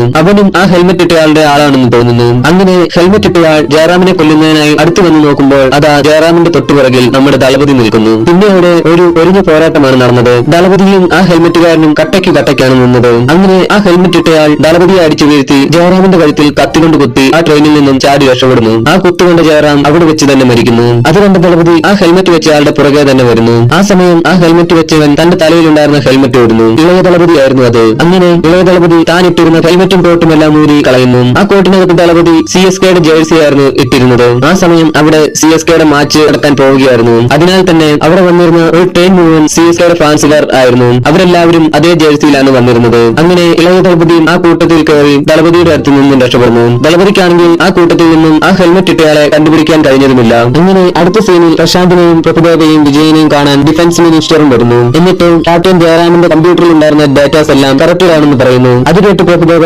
അതെല്ലാം എന്ത് ഡാറ്റാസ് ആയിരുന്നു, മാത്രമല്ല അതെല്ലാം എടുത്ത് എന്തിനാണ് ദളപതിയെ കാണുന്നതിനായി ജയറാം വന്നത് എന്ന് ചോദിക്കുന്നു. അത് കേട്ട ദളപതി ക്യാപ്റ്റൻ ജയറാം എന്നോട് എന്തോ അർജന്റായിട്ട് സംസാരിക്കാനുണ്ടെന്നും ഉടൻ തന്നെ കാണണമെന്നും പറഞ്ഞ് ഫോൺ ചെയ്തിരുന്നു. എന്നാൽ ഞങ്ങൾ തമ്മിൽ കാണാതിരിക്കുന്നതിന് വേണ്ടിയാണ് അദ്ദേഹത്തിനെ ആരോ കൊന്നിരിക്കുന്നത്. ഇപ്പോഴാണെങ്കിൽ അദ്ദേഹത്തിന്റെ ഫോൺ പോലും സ്വിച്ച് ഓഫിലാണ്. എന്റെ കൺമുന്നിൽ വെച്ചാണ് ജയറാമിനെ അവൻ കൊന്നത്. ആ മുഖം കാണാത്ത അവന്റെ മുമ്പിൽ ഞാൻ തോറ്റുപോയി. അവൻ ആരായിരുന്നാലും ശരി അവനെ കണ്ടുപിടിച്ച് ഞാൻ എന്റെ കൈകൊണ്ട് തന്നെ കൊല്ലും. അതിനാൽ തന്നെ ഞാൻ വീണ്ടും സ്ക്വാഡിലേക്ക് കയറാൻ തീരുമാനിച്ചു. അത് കേട്ട് മിനിസ്റ്റർ ഒന്നും മിണ്ടുമില്ല. അതുകൊണ്ട് ദളപതി മിനിസ്റ്ററിനോട് ചോദിച്ചു എന്താ സാർ ഒന്നും മിണ്ടാത്തത്, എന്നെ കണ്ടിട്ട് തന്നെ വയസ്സായവനെ പോലെ തോന്നുന്നുണ്ടോ? അത് കേട്ട് മിനിസ്റ്റർ പറഞ്ഞു വയസ്സായാൽ എന്താണ് കുഴപ്പം, സിംഹം എപ്പോഴും സിംഹം തന്നെയാണ്. എന്നാൽ അവർ സംസാരിച്ചുകൊണ്ടിരുന്ന കാര്യങ്ങളെല്ലാം നമ്മുടെ ഇളയ ദളപതി ഹെഡ്സെറ്റിലൂടെ കേൾക്കുന്നുണ്ടായിരുന്നു. അതെല്ലാം കേട്ട് ഇളയ ദളപതി ഐ ആം വെയിറ്റിംഗ് എന്ന് പറയുന്നു. അങ്ങനെ അടുത്ത സീനിൽ സ്ക്വാഡിലെത്തിയ ദളപതി ജയറാമിന്റെ ഡാറ്റാസ് എല്ലാം എടുക്കാൻ പറയുന്നു. പറയുന്നു. അങ്ങനെ ദളപതിയുടെ ടീം ജയറാം ഭരിക്കുന്നതിന് മുമ്പ് എവിടെയെല്ലാം പോയി എന്ന് അന്വേഷിക്കുന്നു. അങ്ങനെ നോക്കുമ്പോൾ കഴിഞ്ഞ മാസം 7-ാം തീയതി ജയറാം ചെന്നൈയിൽ വന്നെന്നും എന്നാൽ അത് വേറെ ആർക്കും അറിയില്ലെന്നും അവർ കണ്ടെത്തുന്നു. അതിന് ദളപതി ജയറാമിന്റെ ഫോൺ വേഗം ട്രാക്ക് ചെയ്യാൻ പറയുന്നു. പിന്നെ അന്ന് ജയറാമിനെ കൊന്നവന്റെ ബൈക്ക് നമ്പർ വെച്ച് അന്വേഷിച്ചായിരുന്നു എന്ന് ചോദിക്കുന്നു. ആ ബൈക്ക് അസംബിൾ ചെയ്തതാണ്, അതിനാൽ കണ്ടുപിടിക്കാൻ കഴിഞ്ഞില്ല എന്ന് പറഞ്ഞു. അങ്ങനെ അടുത്ത സീനിൽ ഇളയ ദളപതി മെട്രോ സ്റ്റേഷനിൽ വെച്ച് ജയറാമിന്റെ ഫോൺ എടുത്ത തന്റെ കൂട്ടുകാരന്റെ അടുത്ത് വന്ന് ജയറാമിന്റെ ഫോൺ എന്തിയെ എന്ന് ചോദിക്കുന്നു. അതിനവൻ ആ ഫോൺ എന്റെ കയ്യിൽ നിന്ന് ആ മെട്രോ സ്റ്റേഷനിൽ വെച്ച് തന്നെ കാണാതെ പോയി, ഞാനത് ട്രാക്ക് ചെയ്തുകൊണ്ടിരിക്കുകയാണെന്ന് പറഞ്ഞു. അത് കേട്ട് ഇളയ ദളപതി ആ ഫോൺ ഞാനും ദളപതിയുടെ കയ്യിൽ കിട്ടിയാൽ നമ്മൾ എല്ലാവരും തീരും, ആ ഫോൺ വേഗം കണ്ടുപിടിക്കണം എന്ന് പറയുന്നു. ആ സമയം ഇളയ ദളപതിയുടെ ഫോണിലേക്ക് അച്ഛന്റെ ഫോൺ കോൾ വരുന്നു. ഇളയ ദളപതി ഫോൺ അറ്റൻഡ് ചെയ്ത് എല്ലാം നമ്മൾ പ്ലാൻ ചെയ്തതുപോലെ തന്നെയാണ് നടക്കുന്നത് അച്ഛ എന്ന് പറയുന്നു. ആ സമയം ആ അച്ഛനെ കാണിക്കുന്നു. ഇളയ ദളപതി അച്ഛ എന്ന് വിളിച്ചത് വേറെ ആരുമായിരുന്നില്ല. സിനിമയുടെ തുടക്കത്തിൽ ദളപതി ട്രെയിനിൽ ബോംബ് വെച്ച് ഒരാളെ കൊല്ലുന്നില്ലേ, നമ്മളെ ഈ സിനിമയിലെ വില്ലൻ മേനോൻ. ആ മേനോനായിരുന്നു ഇളയ ദളപതിക്ക് ഫോൺ ചെയ്ത അച്ഛൻ. ദളപതി ആ ബോംബ് വെച്ച് തകർത്ത ട്രെയിനിനുള്ളിൽ മേനോൻ തന്റെ ഫാമിലിയുമായിട്ടാണ് യാത്ര ചെയ്തിരുന്നത്. എന്നാൽ ആ ബോംബ് സ്ഫോടനത്തിൽ മേനോൻ മാത്രം രക്ഷപ്പെട്ടിരുന്നു. മേനോന്റെ ഫാമിലിയെല്ലാം ആ ബോംബ് സ്ഫോടനത്തിൽ മരിച്ചിരുന്നു. അതിനുശേഷം ദളപതിയെ ഫോളോ ചെയ്ത് ദളപതിയുടെ മകൻ ഇളയ ദളപതി ജീവനെ ഒരു ലേഡിയെ ഉപയോഗിച്ച് തട്ടിക്കൊണ്ടുപോകുന്നു. എന്നിട്ട് ആ തട്ടിക്കൊണ്ടുപോകാൻ ആക്സിഡന്റ് ആക്കി അതിൽ ദളപതിയുടെ മകൻ മരിച്ചുവെന്ന് ദളപതിയെ വിശ്വസിപ്പിച്ച് അതിനുശേഷം ഇളയ ദളപതിയെ അവിടെ ഉണ്ടായിരുന്ന ലോക്കൽ റൌഡീസിനെ വെച്ച് ഭിക്ഷാടനം നടത്തുന്നു. മാത്രവുമല്ല ആ ലോക്കൽ റൌഡീസിനെ വെച്ച് കുട്ടി ഇളയ ദളപതിയെ ഒത്തിരി വേദനിപ്പിക്കുകയും ചെയ്യുന്നു. അങ്ങനെ വേദനിപ്പിച്ചുകൊണ്ടിരുന്ന ഇളയ ദളപതിയെ ആ റൌഡീസിന്റെ കയ്യിൽ നിന്നും മേനോൻ രക്ഷിക്കുന്നതായി ഇളയ ദളപതിയെ വിശ്വസിപ്പിച്ച് ഇളയ ദളപതിയെ തന്റെ മകനെ പോലെ തന്നെ വളർത്തുന്നു. അങ്ങനെ തന്റെ പകയെല്ലാം ഇളയ ദളപതിയെ വെച്ച് കേട്ടുന്നതിനായി ദളപതിയെ കുറിച്ച് നെഗറ്റീവ് എല്ലാം ഇളയ ദളപതിയോട് പറഞ്ഞു വളർത്തുന്നു. ഇളയ ദളപതിയും അതെല്ലാം കേട്ടാണ് വളർന്നത്. അതിനാൽ തന്നെ ഇളയ ദളപതി അച്ഛനായി കാണുന്നത് ദളപതിയെ ആയിരുന്നില്ല, തന്നെ കഷ്ടപ്പാടിൽ നിന്നും രക്ഷിച്ച മേനോനെ ആയിരുന്നു. അങ്ങനെ ഒരു ദിവസം മേനോൻ തോക്കെടുത്ത് സ്വന്തം നെറ്റിയിൽ വെച്ച് ആത്മഹത്യ ചെയ്യാൻ പോകുന്നത് കണ്ട ഇളയ ദളപതി ജീവൻ എന്ത് പറ്റി വെച്ചാൽ എന്തിനാണ് ഇങ്ങനെ ചെയ്യുന്നതെന്ന് ചോദിച്ചു. അത് കേട്ട മേനോൻ ഞാൻ നിന്നെ എടുത്തു വളർത്തിയതിന് ഒരേ ഒരു കാരണം നമ്മുടെ ഫാമിലിയെ തകർത്തവനെ ഇല്ലാതാക്കാനാണ്. എന്നാൽ എനിക്കിപ്പോഴാണ് ഒരു കാര്യം മനസ്സിലായത്, നമ്മുടെ ഫാമിലിയെ തകർത്തവൻ ബയോളജിക്കലി നിന്റെ ശരിക്കുള്ള അച്ഛനാണ്. അതിനാൽ ഞാൻ എങ്ങനെ നിന്നോട് നിന്റെ അച്ഛനെ കൊല്ലാൻ പറയും? അതോർത്താണ് ഞാൻ സ്വയം വെടിവെച്ച് മരിക്കാൻ തീരുമാനിച്ചത്. അത് കേട്ട ഇളയ ദളപതി എല്ലാം നഷ്ടപ്പെട്ട് നടുറോട്ടിൽ പിച്ച ഇട്ടുകൊണ്ടിരുന്ന എന്നെ അവിടെ നിന്നും രക്ഷിച്ചത് നിങ്ങളാണ്. ഞാൻ നഷ്ടപ്പെട്ടെന്ന് പറഞ്ഞിട്ടും എന്നെ തേടി വരാതിരുന്ന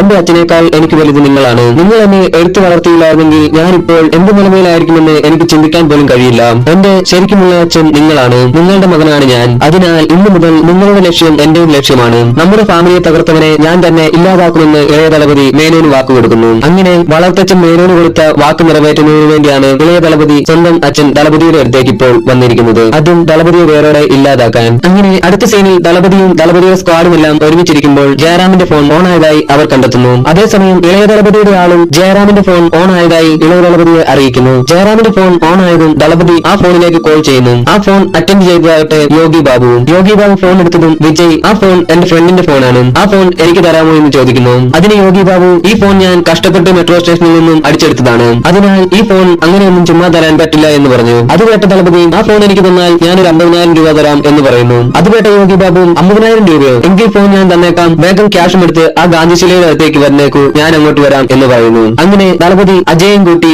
യോഗി ബാബുവിന്റെ അടുത്തേക്ക് പോകുന്നു. ആ സമയം ഇളയ ദളപതി ജയറാമിന്റെ ആ ഫോണിലേക്ക് വിളിച്ച് യോഗി ബാബുവിനോട് ഇതിനു മുമ്പ് നിന്നോട് ഫോൺ വിളിച്ചവൻ നിനക്ക് 50,000 രൂപ തരാമെന്നാണ് പറഞ്ഞത്, എന്നാൽ ഞാൻ നിനക്ക് 1,00,000 രൂപ തരാം, ആ ഫോൺ എനിക്ക് തരണം എന്ന് പറയുന്നു. അത് കേട്ട് യോഗി ബാബുവിന് ഇരട്ടി സന്തോഷമായി. ഉടൻ തന്നെ യോഗി ബാബു ശരി ഫോൺ ഞാൻ നിനക്ക് തന്നെ തരാം, നീ വേഗം കത്തിപ്പാറയിലേക്ക് വരൂ, ഞാനും അങ്ങോട്ട് വരാമെന്ന് ഇളയ ദളപതിയോട് പറയുന്നു. എന്നിട്ട് യോഗി ബാബു ദളപതിയോട് പറഞ്ഞ ഗാന്ധിശിലയുടെ അടുത്തേക്ക് പോകാതെ കത്തിപ്പാറയിലേക്ക് പോകുന്നു. ആ സമയം ജയറാമിന്റെ ഫോൺ ട്രാക്ക് ചെയ്തുകൊണ്ടിരുന്ന ദളപതിയുടെ ടീം യോഗി ബാബു വേറെ വഴിക്ക് പോകുന്നത് മനസ്സിലാക്കി ദളപതിയോട് ഫോൺ ചെയ്ത് പറയുന്നു. അത് കേട്ട ദളപതി യോഗി ബാബുവിന് വീണ്ടും ഫോൺ ചെയ്ത് നീ എങ്ങോട്ടാണ് പോകുന്നത്, ഞാൻ ഗാന്ധിശിലയുടെ അടുത്തെത്തി എന്ന് പറയുന്നു. അത് കേട്ട യോഗി ബാബു ഈ ഫോൺ ഞാൻ വേറൊരാൾക്ക് കൊടുക്കാൻ പോവുകയാണ്, എനിക്ക് അയാൾ 1,00,000 രൂപ തരാമെന്ന് പറഞ്ഞു, അതിനാൽ ഇനി എന്നെ ഡിസ്റ്റർബ് ചെയ്യരുത് എന്നും പറഞ്ഞ് ഫോൺ കട്ട് ചെയ്ത് ദളപതിയുടെ നമ്പറും ബ്ലോക്ക് ചെയ്തു. ആ സമയം ദളപതിയുടെ സ്ക്വാഡ് യോഗി ബാബുവിന്റെ ശരിക്കുള്ള ലൊക്കേഷൻ ട്രേസ് ചെയ്ത് അവനൊരു മൊബൈൽ ഷോപ്പ് ഓണർ ആണെന്നും അവന്റെ പേരുമെല്ലാം കണ്ടുപിടിക്കുന്നു. അങ്ങനെ കണ്ടുപിടിച്ച യോഗി ബാബുവിന്റെ ശരിക്കുള്ള ഫോൺ നമ്പർ ദളപതിക്ക് കൊടുക്കുന്നു. അങ്ങനെ യോഗി ബാബുവിന്റെ ഇപ്പോഴുള്ള ലൊക്കേഷൻ മനസ്സിലാക്കി ദളപതിയും കത്തിപ്പാറയിൽ എത്തിയിരുന്നു.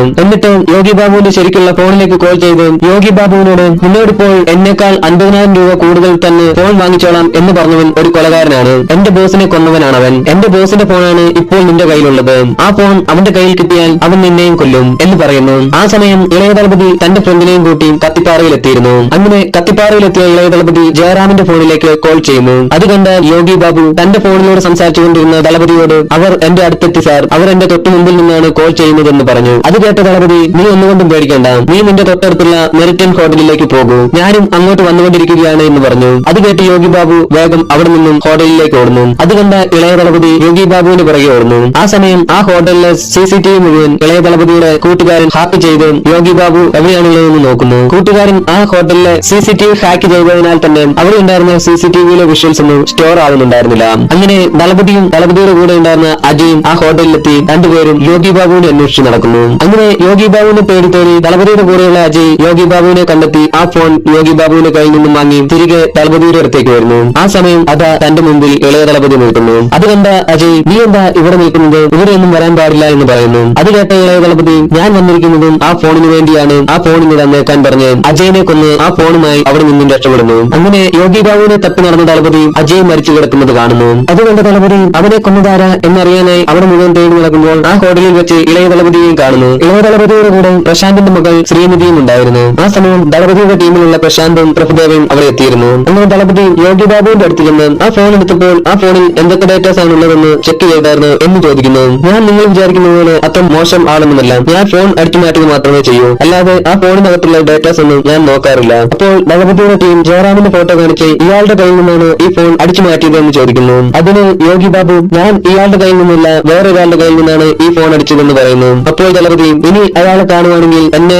അറിയിക്കണം എന്നും പറഞ്ഞ് യോഗി ബാബുവിനെ അവിടെ നിന്നും പറഞ്ഞു വിടുന്നു. അങ്ങനെ യോഗി ബാബുവിന്റെ കയ്യിൽ നിന്നും കിട്ടിയ ഫോണിന്റെ ഡേറ്റാസ് എല്ലാം ഡിലീറ്റ് ചെയ്ത് ആ ഫോൺ ഇളയ ദളപതിയുടെ കൂട്ടുകാരൻ കടലിലേക്ക് വലിച്ചെറിയുന്നു. അങ്ങനെ അടുത്ത സീനിൽ ദളപതി പ്രശാന്തിനോടും പ്രഭുദേവിയോടും, അന്ന് ഞാൻ ഫോൺ വാങ്ങുന്നതിന് അജയെ കൊണ്ടുപോകാൻ പാടില്ലായിരുന്നു, എന്റെ കൺമുന്നിൽ വെച്ചാണ് രണ്ടുപേർ മരണപ്പെട്ടിരിക്കുന്നത്, എന്നാൽ എനിക്ക് അവരെ രണ്ടുപേരെയും രക്ഷിക്കാനോ അവരെ കൊന്നയാളെ കണ്ടുപിടിക്കാനോ ഇതുവരെ കഴിഞ്ഞില്ല. ഇളയ ദളപതി വന്നതിന് ശേഷമാണ് ഈ സംഭവങ്ങളെല്ലാം നടക്കുന്നത്. അവൻ അവിടെ ഉണ്ടായിരുന്നപ്പോൾ അവൻ ചേർന്നിരുന്ന ഫൈസൽ ഗ്യാങ് അവനെ വെറുതെ വിടില്ല എന്ന് അവൻ അന്നേ പറഞ്ഞതാണ് എന്നെല്ലാം പ്രശാന്തിനോടും പ്രഭുദേവയോടും ദളപതി പറയുന്നു. ആ സമയം ഇവരുടെ സ്ക്വാഡിലുള്ള ഇവരുടെ ഓഫീസിൽ ജോലി ചെയ്യുന്ന രാജേന്ദ്രൻ എന്നൊരാൾ ദളപതിയെ ഫോൺ ചെയ്ത്, നമ്മുടെ റെഡ് അലർട്ട് ലിസ്റ്റിലുള്ള അബ്ദുൾ എന്നൊരാളെ ചെന്നൈ ഹാർബറിൽ പോലീസ് അറസ്റ്റ് ചെയ്തിട്ടുണ്ട്, അയാൾ വേറെ ഒരു ഐഡിയയിലാണ് ഇങ്ങോട്ട് വരാൻ ശ്രമിച്ചത്, എന്നാൽ ചെക്കിങ്ങിൽ അയാളെ കണ്ടുപിടിച്ചു, ഞാനിപ്പോൾ അങ്ങോട്ട് പോയിക്കൊണ്ടിരിക്കുകയാണ്, നിങ്ങളും അങ്ങോട്ട് വന്നേക്കും, അവൻ മാത്രമല്ല അവന്റെ കൂടെ വേറെയും ആൾക്കാർ അറസ്റ്റിലായിട്ടുണ്ട് എന്നും പറഞ്ഞ് രാജേന്ദ്രൻ ഫോൺ കട്ട് ചെയ്തു. ആ സമയം ഇളയ ദളപതി ഹാർബറിൽ വെയിറ്റ് ചെയ്തുകൊണ്ടിരുന്ന തന്റെ കൂട്ടുകാരനെ ഫോൺ ചെയ്ത്, നമ്മുടെ ആൾക്കാരെല്ലാം വന്നോ എന്ന് ചോദിക്കുന്നു.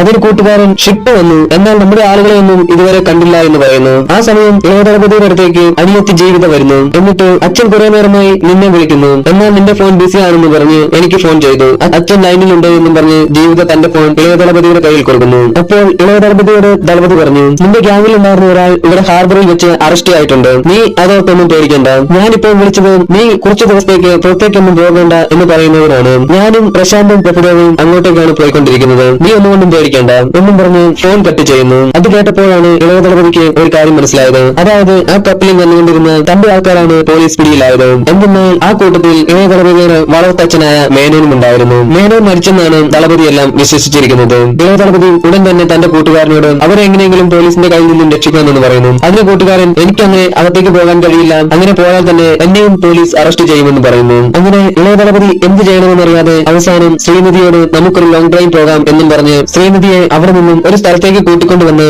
ശ്രീനിധിയുടെ വായിൽ തുണിയെല്ലാം കുത്തി തിരികെ കയ്യും കാലും എല്ലാം കെട്ടിവെച്ച് ശ്രീനിധിയുടെ അച്ഛനായ പ്രശാന്തിനെ വീഡിയോ കോൾ ചെയ്യുന്നു. എന്നിട്ട് ശ്രീനിധിയുടെ മുഖം മാത്രം കാണിച്ച് തന്റെ ശബ്ദമെല്ലാം മാറ്റി, ഇനി 5 നിമിഷത്തിനുള്ളിൽ ഹാർബറിൽ പിടിച്ചു വെച്ചിരിക്കുന്ന എന്റെ ആൾക്കാരെ എല്ലാം വെറുതെ വിട്ടില്ല എങ്കിൽ നിന്റെ മകളുടെ തല ഞാൻ എടുക്കും എന്ന് പറയുന്നു. അതുകൊണ്ട് എന്ത് ചെയ്യണമെന്നറിയാതെ പ്രശാന്ത് ദളപതിയോട് അവരെല്ലാം റിലീസ് ചെയ്യാൻ എനിക്ക് എന്റെ മകളെ രക്ഷിക്കണമെന്ന് പറയുന്നു. അത് കേട്ട ദളപതി, അവരെ വെറുതെ വിട്ടാൽ മാത്രം നിന്റെ മകളെ ജീവനോടെ കാണാൻ കഴിയുമെന്ന് നീ കരുതുന്നുണ്ടോ? അവർ നമ്മുടെ കയ്യിലിരിക്കുന്നിടത്തോളം നേരമേ നമ്മുടെ മകൾ അവിടെ സുരക്ഷിതയായിരിക്കൂ, അവന്റെ കാര്യം ഞാൻ നോക്കിക്കോളാം എന്നും പറഞ്ഞ് ദളപതി സുനിലിന് വീഡിയോ കോൾ ചെയ്ത ആ നമ്പർ ട്രാക്ക് ചെയ്യാൻ തന്റെ ടീമിനോട് പറയുന്നു. എന്നാൽ കുറെ നേരമായിട്ടും അവരെ റിലീസ് ചെയ്യാത്തതിനാൽ ഇളയ ദളപതി വീണ്ടും വീഡിയോ കോൾ ചെയ്ത് ഒരു ബോട്ടിൽ പൊട്ടിച്ച്, ഞാൻ ഇത്രയും പറഞ്ഞിട്ട് നീ അവരെ റിലീസ് ചെയ്തില്ല അല്ലേ എന്നും പറഞ്ഞ് ശ്രീനിധിയുടെ കഴുത്തിൽ ചെറുതായി ഒരു മുറിവ് ഏൽപ്പിക്കുന്നു. അതുകൊണ്ട് പ്രശാന്ത് ഉറക്കെ കരയാൻ തുടങ്ങി. അതെല്ലാം കണ്ടുകൊണ്ടിരുന്ന പ്രഭുദേവ വേഗം ദളപതിയുടെ ഫോൺ വാങ്ങി ഹാർബറിലേക്ക് പോയ രാജേന്ദ്രനെ ഫോൺ ചെയ്ത് അബ്ദുള്ളയെയും കൂടെ അറസ്റ്റ് ചെയ്തവരെയും റിലീസ് ചെയ്ത് മഫ്തിയിൽ അവരെല്ലാം വാച്ച് ചെയ്യാൻ പറയുന്നു. വേറെ വഴിയില്ലാതെ രാജേന്ദ്രൻ അവരെല്ലാം റിലീസ് ചെയ്യുന്നു, കൂടെ ഇളയ ദളപതിയുടെ വളർത്തച്ഛൻ മേനോനെയും. അതേസമയം ശ്രീനിധി ഉണ്ടായിരുന്ന ലൊക്കേഷൻ ദളപതിയുടെ ടീം ദളപതിയോട് പറയുന്നു. അങ്ങനെ പ്രശാന്തും വിജയും പ്രഭുദേവയും അവിടെ നിന്നും ശ്രീനിധിയുടെ ലൊക്കേഷനിലേക്ക് പോകുന്നു. ആ സമയം ഇളയ ദളപതിയെ കാണിക്കുന്നു. ഇളയ ദളപതി ശ്രീനിധിയോട്, എനിക്കിനി നിന്നെ ജീവനോടെ വിടാൻ കഴിയില്ല,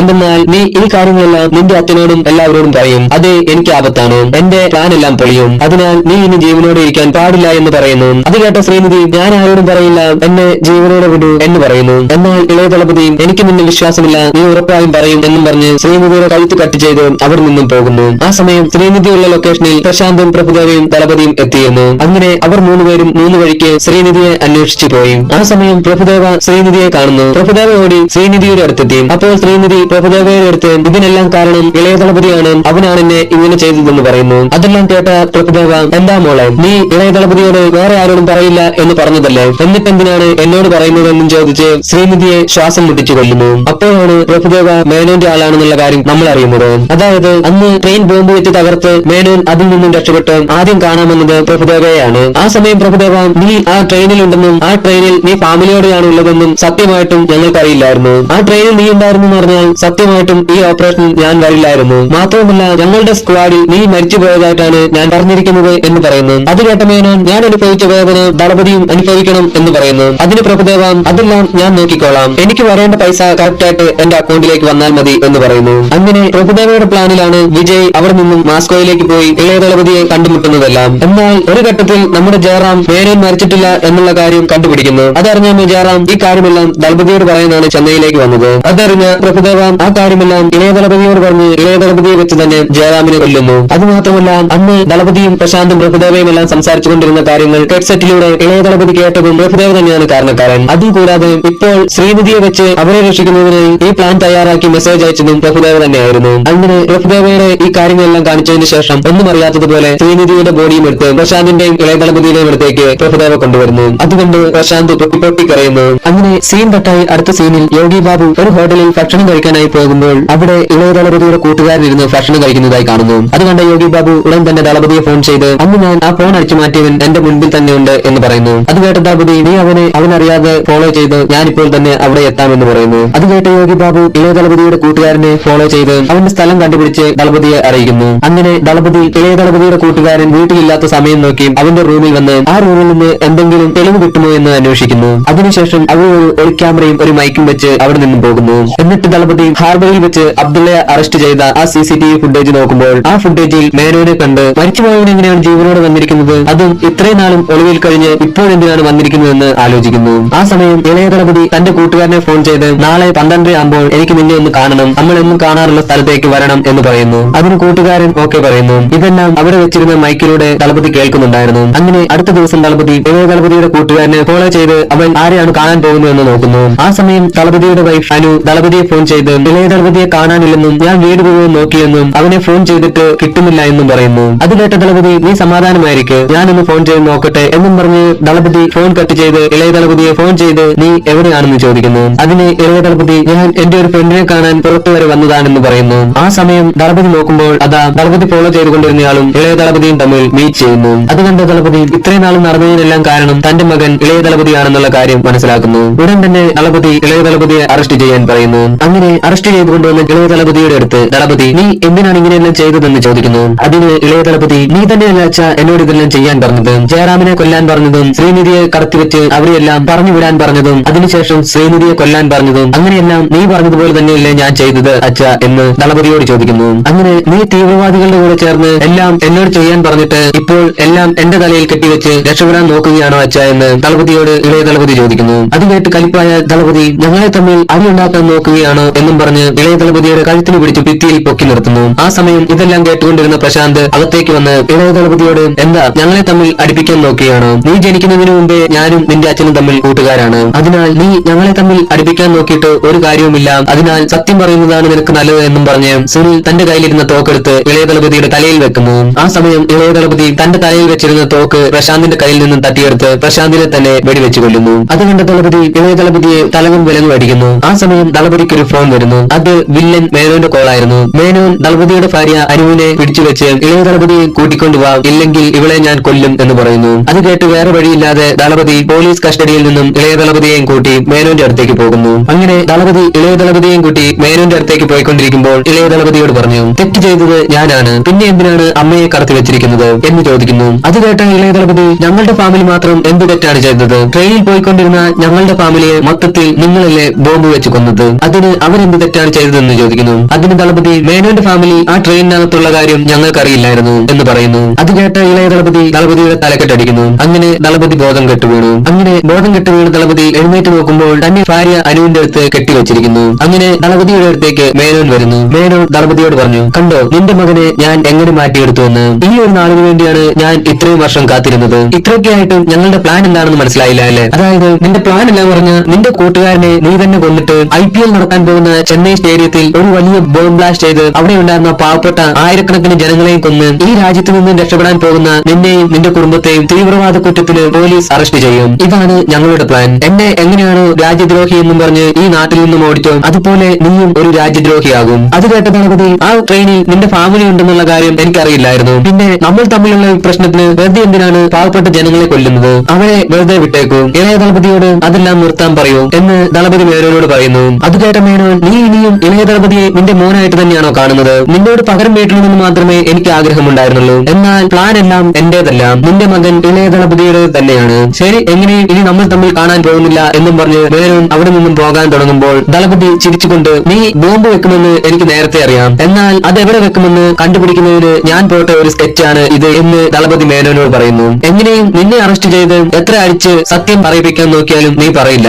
എന്നാൽ ഞാൻ ഒന്നും ചോദിക്കാതെ തന്നെ നീ എല്ലാം സത്യവും എന്നോട് പറഞ്ഞു. പോരാത്തതിന് ബോംബ് വെക്കാൻ പോകുന്ന സ്ഥലവും പറഞ്ഞു തന്നു. അത് പറഞ്ഞുകൊണ്ടിരിക്കുമ്പോൾ ദളപതിയുടെ ആൾക്കാർ വന്ന് മേനോന്റെ കൂടെയുള്ള എല്ലാവരെയും വെടിവെച്ച് കൊല്ലുന്നു. അതിനുശേഷം ദളപതി മേനോനെ പിടിച്ചുകൊണ്ട് ആ സ്റ്റേഡിയത്തിലേക്ക് പോകുന്നു. ആ സമയം ഇളയ ദളപതിയുടെ ആൾക്കാർ സെക്യൂരിറ്റിയെ വെട്ടിച്ച് ബോംബെല്ലാം സ്റ്റേഡിയത്തിനകത്ത് എത്തിച്ചിരുന്നു. ആ സമയം CCTV ചെക്ക് ചെയ്തുകൊണ്ടിരുന്ന ഓഫീസർമാർക്ക് കഴിക്കാനുള്ള ഫുഡുമായി ദളപതിയുടെ അളിയൻ പ്രേംജി ഓഫീസിനകത്തേക്ക് വന്ന് അവിടെ ഇരുന്ന് തന്നെ IPL മാച്ച് കാണുന്നു. ആ സമയം ആ ഓഫീസിനകത്തേക്ക് ഇളയ ദളപതിയുടെ ആൾക്കാർ വന്ന് ആ ഓഫീസിലുണ്ടായിരുന്നവരെല്ലാം വെടിവെച്ച് കൊല്ലുന്നു. അത് കണ്ട ആ ഓഫീസിലുണ്ടായിരുന്ന ദളപതിയുടെ അളിയൻ പ്രേംജി ഒരു മൂലയിൽ പോയി ഒളിച്ചിരിക്കുന്നു. അപ്പോൾ സീൻ കട്ടായി പ്രഭുദേവ മേനോനെ കാണുന്നതിനായി മേനോന്റെ സ്ഥലത്തേക്ക് വരുന്നതായി കാണിക്കുന്നു. എന്നാൽ പ്രഭുദേവ ഒന്ന് നോക്കുമ്പോൾ അതാ ഇളയ ദളപതി വെടിവെച്ച് കൊന്ന പ്രശാന്ത് അവിടെ നിൽക്കുന്നു. അത് കണ്ട പ്രഭുദേവയ്ക്ക് ഒന്നും മനസ്സിലായില്ല. കാരണം പ്രഭുദേവയുടെ മുന്നിൽ വെച്ചാണ് പ്രശാന്തിനെ ഇളയ ദളപതി വെടിവെച്ച് കൊന്നത്. പ്രഭുദേവ പ്രശാന്തിനോട്, നിനക്കൊന്നും സംഭവിച്ചില്ലേ, നീ എങ്ങനെയാണ് ജീവനോടെ വന്നതെന്ന് ചോദിക്കുന്നു. അത് കേട്ട് പ്രശാന്ത്, അതെന്താ മേനോന് മാത്രമേ വീണ്ടും ഉയർത്തെഴുന്നേറ്റ് വരാൻ സാധിക്കുകയുള്ളൂ, ഞാൻ വന്നാൽ എന്താണ് കുഴപ്പം എന്ന് ചോദിക്കുന്നു. ദളപതി എല്ലാ കാര്യങ്ങളും എന്നോട് പറഞ്ഞു. നീ അന്ന് ഹാർബറിൽ അറസ്റ്റ് ചെയ്തു വെച്ചിരുന്നവരെ ദളപതിയുടെ ഫോൺ എടുത്ത് റിലീസ് ചെയ്യാൻ പറഞ്ഞ സമയം അബ്ദുള്ളയുടെ പേര് എങ്ങനെയാണ് അറിഞ്ഞത്? ആ പേര് ദളപതി നിന്നോട് എന്നോട് പറഞ്ഞിട്ടില്ലായിരുന്നല്ലോ. അത് മാത്രമല്ല എന്റെ മകൾ ശ്രീനിധിയുടെ പോസ്റ്റ്മോർട്ടം റിപ്പോർട്ടിൽ അവൾ മരിച്ചത് കഴുത്തിലെ മുറിവിനാലല്ല, മറിച്ച് ശ്വാസം മുട്ടിയാണ് മരിച്ചതെന്നും കാണിച്ചിട്ടുണ്ട്. അന്ന് ശ്രീനിധിയെ എടുത്തുകൊണ്ട് വന്നത് നീയാണ്. ദളപതിയുടെ മകൻ ഇളയ ദളപതിയെ ദളപതി നോക്കിക്കോളും. എന്റെ മകളെ കൊന്നവനെ ഞാൻ തന്നെ വേണ്ടി നേരിടാൻ എന്നും പറഞ്ഞ് പ്രശാന്ത് പ്രഭുദേവയെ വെടിവെച്ച് കൊല്ലുന്നു. അങ്ങനെ സീൻ കട്ടായി വീണ്ടും സ്റ്റേഡിയം കാണിക്കുന്നു. അവിടെ ഇളയ ദളപതി വോക്കി ടോക്കിയിലൂടെ തന്റെ ആൾക്കാരുടെ അടുത്ത് ഗേറ്റ് എല്ലാം മൂടാൻ പറഞ്ഞിട്ട് നമ്മൾ ചോദിച്ച പണം ഗവൺമെന്റ് തന്നെങ്കിൽ പണമെല്ലാം വാങ്ങിയതിനു ശേഷം ദളപതി ബോംബ് ബ്ലാസ്റ്റ് ചെയ്തെന്ന് പറയാം. അഥവാ ഇനി പണം വന്നില്ല എങ്കിൽ പണം തരാത്തതിനാലാണ് ബോംബ് ബ്ലാസ്റ്റ് ചെയ്തു എന്ന് പറയാം. ആ സമയം വോക്കി ടോക്കിയിലൂടെ പണവും വന്നില്ല ബോംബും ബ്ലാസ്റ്റ് ചെയ്തില്ല എങ്കിൽ എന്ത് ചെയ്യുമെന്ന് ഒരു സൗണ്ട് വരുന്നു. അത് കേട്ട ഇളയ ദളപതി തിരിഞ്ഞു നോക്കുമ്പോൾ അതാ തൊട്ടപ്പുറത്തുള്ള സ്റ്റേജിൽ നിന്നും ദളപതി വോക്കി ടോക്കിയിലൂടെ സംസാരിക്കുന്നു. എന്നിട്ട് ദളപതി പറഞ്ഞു, ഇപ്പോ ബോംബ് ബ്ലാസ്റ്റ് ചെയ്താൽ നിന്റെ അച്ഛനും ബോംബ് ബ്ലാസ്റ്റിൽ ചാകും എന്നും പറഞ്ഞ് മേനോനെ കൊണ്ടുവന്ന് ഇളയ ദളപതിയുടെ മുമ്പിൽ നിർത്തുന്നു. അതുകൊണ്ട് ഇളയ ദളപതി എന്റെ അച്ഛനെ വെറുതെ വിടാൻ പറഞ്ഞ് കാറുന്നു. ആ സമയം ഇളയ ദളപതി നിന്നിരുന്ന ഓഫീസിനുള്ളിൽ ഒളിഞ്ഞിരുന്ന അളിയൻ പ്രേംജിയെ കണ്ട ദളപതി കണ്ണുകൊണ്ട് ആ ബോംബ് പൊട്ടിക്കുന്നതിനുള്ള റിമോട്ട് എടുത്തുകൊണ്ട് ഓടാൻ കാണിക്കുന്നു. അതുകൊണ്ട് പ്രേംജി ആ റിമോട്ടും എടുത്ത് അവിടെ നിന്നും ഓടുന്നു. അതുകൊണ്ട് ഇളയ ദളപതി പ്രേംജിയുടെ പുറകെ ഓടുന്നു. അങ്ങനെ പ്രേംജി സ്റ്റേഡിയത്തിനകത്തോട് ഓടി വരുമ്പോൾ അതാ ദളപതിയുടെ മകൾ ജീവിത അവിടെ ഇരിക്കുന്നു. അതുകൊണ്ട് പ്രേംജി ജീവിതയുടെ കയ്യിൽ റിമോട്ട് കൊടുത്തിട്ട് ഇത് നിന്റെ അച്ഛൻ ദളപതിയുടെ കയ്യിൽ കൊടുത്തേക്കാൻ പറയുന്നു. അതുകൊണ്ട് ജീവിത ആ റിമോട്ടും എടുത്ത് ദളപതി അന്വേഷിച്ച് ഓടുന്നു. ആ സമയം ദളപതി പ്രേംജിയുടെ അടുത്ത് നിന്ന് റിമോട്ട് എവിടെയെന്ന് ചോദിക്കുന്നു. അതിന് പ്രേംജി ആ റിമോട്ട് ഇപ്പോൾ ജീവിതയുടെ കയ്യിലാണ് എന്ന് പറയുന്നു. എന്നാൽ ഇതെല്ലാം വോക്കി ടോക്കിയിലൂടെ ഇളയ ദളപതി കേൾക്കുന്നുണ്ടായിരുന്നു. അങ്ങനെ ഇളയ ദളപതി ജീവിതനെ പിടിക്കാനായി ജീവിതയുടെ പുറകെ വരുന്നു. അതുകൊണ്ട് ജീവിത റിമോട്ടുമായി ആ സ്റ്റേഡിയത്തിന്റെ ടെറസിലേക്ക് ഓടിപ്പോകുന്നു. ഇതെല്ലാം കണ്ട ദളപതിയും അവരുടെ പുറകെ തന്നെ സ്റ്റേഡിയത്തിന്റെ ടെറസിലെത്തി. അങ്ങനെ ദളപതിയും ഇളയ ദളപതിയും തമ്മിൽ ഫൈറ്റ് ആരംഭിച്ചു. കുറെ നേരത്തെ ഫൈറ്റിന് ശേഷം അവസാനം ആ റിമോട്ട് ദളപതിയുടെ കയ്യിലെത്തി. അത് കണ്ട ഇളയ ദളപതി അവിടെ കിടന്നിരുന്ന ഒരു പൈപ്പ് പിടിച്ച് ജീവിതയുടെ കഴുത്തിൽ വെച്ച് ആ റിമോട്ട് എന്റെ കയ്യിൽ ഇല്ലെങ്കിൽ ഞാൻ ഇവളെ കൊല്ലും എന്ന് പറയുന്നു. അത് കേട്ട ദളപതി കുറെ സെന്റ് ഡയലോഗ് എല്ലാം പഠിച്ച് മനസ്സ് മാറ്റാൻ നോക്കിയെങ്കിലും ഇളയ ദളപതി ആ റിമോട്ട് എന്റെ കയ്യിൽ തന്നില്ല എങ്കിൽ ഞാൻ ഇവളെ കൊല്ലും എന്ന് വീണ്ടും പറയുന്നു. അത് കേട്ട് ദളപതി വേറെ വഴിയില്ലാതെ ജീവിതയോട് നീ ദളപതി ഫാനാണോ തല ഫാനാണോ എന്ന് ചോദിക്കുന്നു. അതിന് ജീവിത ഞാൻ തല ഫാനാണ് എന്നും പറഞ്ഞ് തന്റെ തല വെച്ച് ഇളയ ദളപതിയുടെ തലക്കിട്ട് ഒരു ഇടി കൊടുക്കുന്നു. ഇടി കൊണ്ട് ശ്രദ്ധ മാറിയ ഇളയ ദളപതിയെ ദളപതി തന്റെ കയ്യിലിരുന്ന് തോക്ക് വെച്ച് ഇളയ ദളപതിയുടെ നെറ്റിയിൽ ഷൂട്ട് ചെയ്യുന്നു. ആ സമയം ആ സ്റ്റേഡിയത്തിൽ നടന്നുകൊണ്ടിരുന്ന CSK മുംബൈ മാച്ചിൽ മുംബൈക്കെതിരെ തല ധോണി 6 അടിച്ച് കളി വിൻ ചെയ്യുന്നു. ആ സമയം കമന്ററി ബോക്സിൽ വയസ്സായെങ്കിലും സിംഹം എപ്പോഴും സിംഹം തന്നെയാണ്, വീണ്ടും നമ്മുടെ hero greatest of all time എന്ന് ഉറപ്പിച്ചു എന്ന് പറയുമ്പോഴേക്കും ഈ സിനിമ അവസാനിക്കുന്നു. കൂട്ടുകാർക്ക് എല്ലാവർക്കും ഈ വീഡിയോ ഇഷ്ടമായി എന്ന് കരുതുന്നു. കൂട്ടുകാർക്ക് ആർക്കെങ്കിലും ഏതെങ്കിലും സിനിമയുടെ എക്സ്പ്ലനേഷൻ എക്സ്പ്ലനേഷൻ വേണമെങ്കിൽ കമന്റ് ബോക്സിൽ എഴുതി അറിയിക്കുക. അപ്പോൾ വീഡിയോ കണ്ട എല്ലാ കൂട്ടുകാർക്കും നന്ദി. അടുത്ത വീഡിയോയിൽ കാണുന്നത് വരെ ബൈ.